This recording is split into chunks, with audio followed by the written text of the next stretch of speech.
ನಮಸ್ಕಾರ ವೀಕ್ಷಕರೇ, ನ್ಯಾಷನಲ್ ಟಿವಿಗೆ ಸ್ವಾಗತ. ನಾನು ಸ್ವಾತಿ ಸಾಲ್ಯನ್. ಪೋಷಕರಿಗೆ ಸ್ವಲ್ಪ ನಿರಾಳಾಗುವಂತಹ ವಿಷಯ ಹೌದು. ಏನಪ್ಪಾ ಅಂದ್ರೆ ಈಗ ತಾನೇ ಬಜೆಟ್ ನಲ್ಲಿ ಮಣ್ಣಾಗಿರುವಂತಹ ವಿಷಯ ಏನಪ್ಪಾ ಅಂದ್ರೆ 16 ವರ್ಷದ ಒಳಗಿನ ಮಕ್ಕಳಿಗೆ ಮೊಬೈಲ್ ಫೋನ್ ಅನ್ನ ಕೊಡೋ ಹಾಗಿಲ್ಲ. ಇನ್ನು ಮುಂದೆ ಸೋಷಿಯಲ್ ಮೀಡಿಯಾದಲ್ಲಾಗ್ಲಿ ಅಥವಾ ಯಾವುದೇ ಒಂದು ಮೊಬೈಲ್ ಅಲ್ಲಿ ಯಾವುದೇ ಒಂದು ಆಪ್ ಅನ್ನಾಗ್ಲಿ 16 ವರ್ಷದ ಒಳಗಿನ ಮಕ್ಕಳು ಬಳಸುವಂತಿಲ್ಲ ಅಂತ ಒಂದು ಕಟ್ಟುನಿಟ್ಟಾದ ಒಂದು ನಿಯಮವನ್ನ ಜಾರಿಗೆ ತಂದಿದ್ದಾರೆ. ಸೊ ಇವತ್ತು ಸಿದ್ದರಾಮಯ್ಯ ಅವರು ನಿಗದಿಪಡಿಸಿದಂತಹ ಒಂದು ಬಜೆಟ್ ನಲ್ಲಿ ಈ ಒಂದು ಸೂಚನೆ ಅಂತಾನೆ ಹೇಳ್ಬೋದು, ಈ ಒಂದು ಆದೇಶ ಅಂತಾನೆ ಹೇಳ್ಬೋದು, ಅದು ಅನ್ವಯವಾಗಿದೆ ಅಂತಾನೆ ಹೇಳ್ಬೋದು. ಹಾಗಾಗಿ ಯಾರಿಗೂ ಕೂಡ 16 ವರ್ಷದ ಒಳಗಿನ ಮಕ್ಕಳಿಗೆ ಮೊಬೈಲ್ ಫೋನ್ ಅನ್ನ ಕೊಡೋ ಹಾಗಿಲ್ಲ. ಈಗ ನಾವು ಸಾಕಷ್ಟು ವಿಡಿಯೋಗಳಲ್ಲಾಗಿರ್ಬೋದು ಅಥವಾ ಸಾಕಷ್ಟು ಒಂದು ಮೊಬೈಲ್ ಅಲ್ಲಿ ನಾವು ನೋಡಿದೀವಿ, ಮಕ್ಕಳೆಲ್ಲ ಮೊಬೈಲ್ ಫೋನ್ ಅನ್ನ ಬಳಸೋದು ಆಟಕ್ಕೋಸ್ಕರ ಆಗಿರ್ಬೋದು. ಅದರಲ್ಲೂ 16 ವರ್ಷದ ಕೆಳಗಿನ ಮಕ್ಕಳಲ್ಲಿ ಜಾಸ್ತಿ ಮೊಬೈಲ್ ನ ಆಸಕ್ತಿ ಇರುವುದನ್ನ ನಾವು ನೋಡ್ತಾ ಇದ್ದೀವಿ.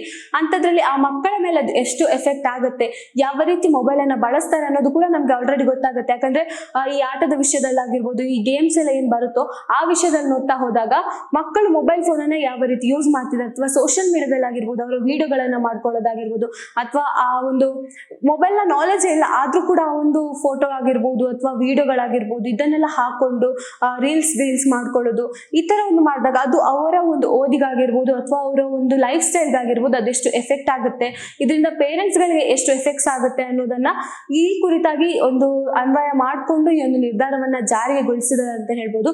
ಹಾಗಾಗಿ ಸಾಕಷ್ಟು ಪೋಷಕರಿಗೆ ಇದು ಒಂಥರ ನಿರಾಳ ಅಂತಾನೆ ಹೇಳ್ಬೋದು. ಆದ್ರೆ ಇದನ್ನ ಮಕ್ಕಳ ಹತ್ರ ಹೇಳಿದ್ರೆ ಮಕ್ಕಳು ಹೇಗೆ ತಗೋಬಹುದು, ಇದು ಮೇನ್ಲಿ ಅಲ್ವಾ.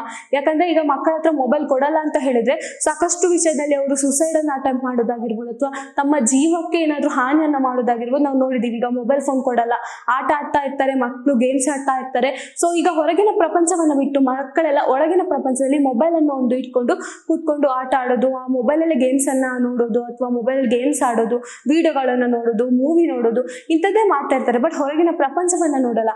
ಆದ್ರೆ ಈಗ ಮಕ್ಕಳಿಗೆ ಸಡನ್ ಆಗಿ ನೀವು ಮೊಬೈಲ್ ಫೋನ್ ಅನ್ನ ಯೂಸ್ ಮಾಡಬೇಡಿ, 16 ವರ್ಷದ ಒಳಗಿನ ಅಷ್ಟೇ ಅಂದ್ರೆ ಒಳಗಿನ ಮಕ್ಕಳಿಗೆ ಮೊಬೈಲ್ ಫೋನ್ ಕೊಡಬಾರ್ದು ಅಂತ ಆದೇಶ ಆಗಿದೆ ಅಂತ ಹೇಳಿದ್ರೆ ಮಕ್ಕಳು ಕೇಳಲ್ಲ.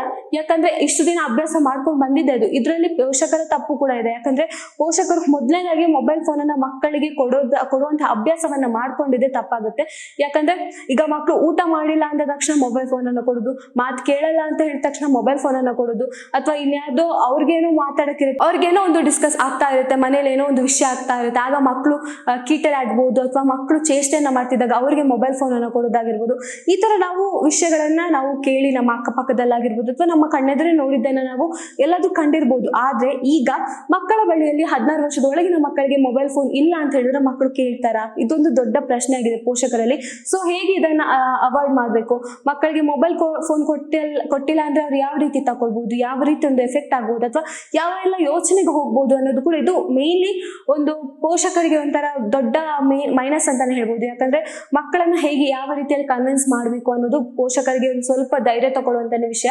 ಯಾಕಪ್ಪ ಅಂದ್ರೆ ಈಗ 16 ವರ್ಷದ ಮೇಲ್ಪಟ್ಟ ಮಕ್ಕಳಿಗೆ ಮೊಬೈಲ್ ಫೋನ್ ಯೂಸ್ ಇದೆ. ಯಾಕಂದ್ರೆ ಅಲ್ಲಿ PUC ಆಗಿರ್ಬೋದು, ಆ ಒಂದು ಕಾಲಘಟ್ಟದಲ್ಲಿ ಇರುವಂತಹ ಮಕ್ಕಳು ಅವರಿಗೆ ಅಂತ ಕಾಲೇಜಲ್ಲಿ ಆಗಿರ್ಬೋದು ಅಥವಾ ಎಲ್ಲಾದ್ರೂ ಅವರ ಒಂದು ಚಟುವಟಿಕೆಗಳಂದ್ರೆ ಈಗ ಕಾಲೇಜಿನ ಒಂದು ನೋಟ್ಸ್ ಆಗಿರ್ಬೋದು ಇಂಥದ್ದೆಲ್ಲ ಮೊಬೈಲ್ ಅಲ್ಲಿ ಬರುವಂತದ್ದು ಸಾಧ್ಯತೆಗಳಿದೆ.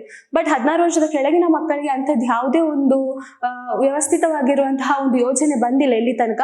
ಬಟ್ ಕೆಲವೊಂದು ಈಗ ಏನ್ ಮಾಡಿದ್ದಾರೆ ಅಂದ್ರೆ ಈಗ ಹೈಸ್ಕೂಲ್ ಅಲ್ಲೂ ಕೂಡ ಅಷ್ಟೇ ಮೊಬೈಲ್ಗಳಲ್ಲಿ ಕೆಲವು ನೋಟ್ಸ್ ಗಳನ್ನ ಕಳಿಸೋದಾಗಿರ್ಬೋದು, ಈ ತರ ಮಾಡಿದ್ದಾರೆ. ಬಟ್ ಮಕ್ಕಳಿಗೆ ಇದು ಎಷ್ಟು ಎಫೆಕ್ಟ್ ಆಗುತ್ತೆ? ಯಾಕಂದ್ರೆ ಈಗ ಊಟ ಮಾಡಿಲ್ಲ ಅಂದ್ರೆ ಮಕ್ಕಳಿಗೆ ಮೊಬೈಲ್ ಕೊಡೋದು ಒಂದು ಕಾಮನ್ ಆಗಿದೆ. ಬಟ್ ಇನ್ಮೇಲೆ ಅದು ಕೊಟ್ರೆ ಆ ಒಂದು ಇಲ್ಲ ಅಂತ ಹೇಳಿದ್ರು, ಬಟ್ ಮನೇಲಿ ಯಾರು ನೋಡಲ್ಲ, ಮನೇಲಿ CCTV ಇಲ್ಲ, ಮನೇಲಿ ಯಾರು ನೋಡ್ತಾರೆ, ಮಕ್ಕಳಿಗೆ ಮೊಬೈಲ್ ಕೊಟ್ರೆ ಈ ತರ ಒಂದು ಮೈಂಡ್ ಸೆಟ್ ಎಲ್ಲರಲ್ಲೂ ಬರುತ್ತೆ. ಸೊ ಆದಷ್ಟು ಮೊಬೈಲ್ ಅನ್ನ ಮಕ್ಕಳಿಗೆ ಕೊಡುವಂತದ್ದು ಅವಾಯ್ಡ್ ಅನ್ನ ಮಾಡಿ. ಯಾಕಂದ್ರೆ ಇದರಿಂದ ನೆಕ್ಸ್ಟ್ ತುಂಬಾ ಪರಿಣಾಮ ಬೀರುವಂತ ಸಾಧ್ಯತೆಗಳಿವೆ.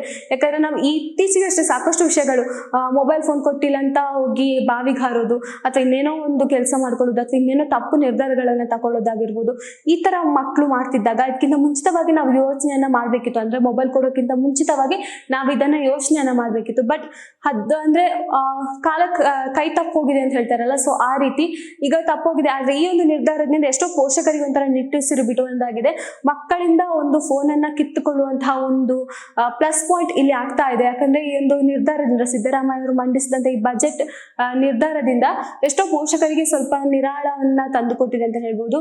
ಹಾಗಾಗಿ ಇನ್ನು ಸೋಷಿಯಲ್ ಮೀಡಿಯಾದಲ್ಲಿ ಮಕ್ಕಳ ಒಂದು ಚಟುವಟಿಕೆಗಳಾಗಿರ್ಬೋದು ಅಥವಾ ಮಕ್ಕಳು ಸೋಷಿಯಲ್ ಮೀಡಿಯಾವನ್ನ ಯೂಸ್ ಮಾಡೋ ರೀತಿ ಆಗಿರ್ಬೋದು, ಇದೆಲ್ಲ ಅದೆಲ್ಲ ಸ್ವಲ್ಪ ಕಡಿವಾಣಕ್ಕೆ ಅಂದ್ರೆ ಕೆಳಗೆ ಕಡಿಮೆ ಆಗ್ತಾ ಬರುತ್ತೆ.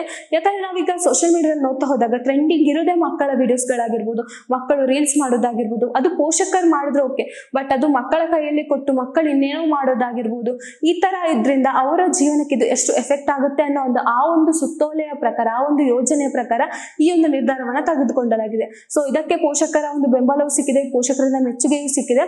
ಯಾಕಂದ್ರೆ ಮಕ್ಕಳಿಗೆ ಈ ಒಂದು ವಿಡಿಯೋ ತೋರಿಸಿದ್ದಾರೆ, ಇನ್ನೇನು ಮೊಬೈಲ್ ಯೂಸ್ ಮಾಡಕ್ಕಿಲ್ಲ, ಮೊಬೈಲ್ ಯೂಸ್ ಅನ್ನ ಮಾಡೋಕ್ಕಿಂತ ಮುಂಚಿತವಾಗಿ ಯೋಚನೆ ಮಾಡ್ಬೇಕಾಗತ್ತೆ, ಇದನ್ನ CM ಅವರು ಹೇಳಿದ್ದು, ಈ ತರ ಒಂದು ಅರ್ಥಪೂರ್ಣವಾಗಿ ಮಕ್ಕಳಿಗೆ ಹೇಳ್ಕೊಟ್ರೆ ಕೇಳ್ಬಹುದೇನೋ. ಆದ್ರೆ ಇದು ಸ್ವಲ್ಪ ಕಠಿಣವಾದಂತಹ ಪರಿಸ್ಥಿತಿ. ಯಾಕಂದ್ರೆ 16 ವರ್ಷದ, ಈಗ 15 ವರ್ಷ ಆಗಿರ್ಬೋದು, 14 ವರ್ಷ ಆಗಿರ್ಬೋದು, ಮಕ್ಕಳು ಮೊಬೈಲ್ ಮೇಲೆ ಎಷ್ಟು ಅಟ್ಯಾಚ್ ಅನ್ನ ಇಟ್ಕೊಂಡಿದ್ದಾರೆ ಅಂದ್ರೆ ಅವ್ರಿಗೆ ಹೇಳೋಕೆ ಸ್ವಲ್ಪ ನಾವು ಕೂಡ ಒಂಥರ ಸಮಯ ಪ್ರಜ್ಞೆಯಿಂದ ಹೇಳ್ಬೇಕಾಗಿರುವಂತ ವಿಷಯ ಆಗುತ್ತೆ. ಯಾಕಂದ್ರೆ ಅವ್ರು ಕೇಳೋ ಮನಸ್ಥಿತಿ ಅವರಲ್ಲಿ ಇರಲ್ಲ. ಸೊ ಹಾಗಾಗಿ ನಾವು ಸ್ವಲ್ಪ ಸಮಯ ಪ್ರಜ್ಞೆಯನ್ನ ಇಟ್ಕೊಂಡು ಅವರಲ್ಲಿ ಮಾತಾಡಿ ಅವರ ಮನವನ್ನ ಒಲಿಸ್ಬೇಕಂತ ಪರಿಸ್ಥಿತಿಯಲ್ಲಿ ಪೋಷಕರಿಗೆ ಎದುರಾಗ್ತಿದೆ ಅಂತ ಹೇಳ್ಬೋದು. ಬಟ್ ಈ ಒಂದು ನಿರ್ಧಾರದಿಂದ ಸಾಕಷ್ಟು ಪೋಷಕರು ಇದನ್ನ ಮೆಚ್ಕೊಂಡಿದ್ದಾರೆ ಅಂತಾನೆ ಹೇಳ್ಬೋದು.